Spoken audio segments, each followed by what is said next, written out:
Bismillahirrahmanirrahim. Özünden olsun.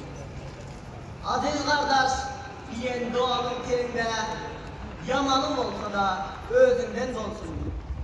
Sarf edilen ölüm, öz vatanında, her üstü olsa da özünden olsun.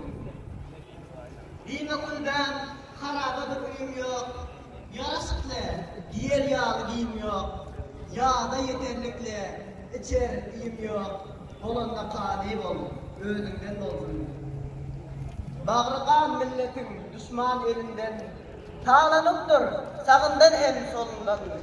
Kanım yüz döndürmez giden yolundan.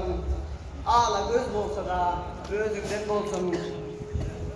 Vatan bizden cılığı başkan elinde, görnäçik şehitler beryas her günde. Yigitler avara, feren ilinde. Haysi il bolsa da özünden bolsun. Görnämeler geldi yurdun başına, kesekler tor ayladı dasına. Düşünmek kıyın boldu dünya işine, nahil iş bolsa da özünden bolsun.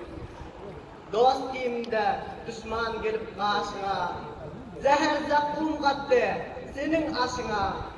Bilmen inde näme gelir başına, nahil iş bolsa da özünden bolsun.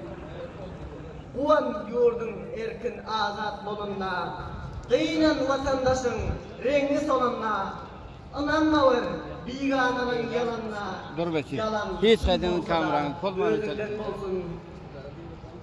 Bil Allah bende senne bende, vatana hizmet et tacan batinde. Aydın bu arada oylan her demde, ağrayın bolsa da özünden bolsun.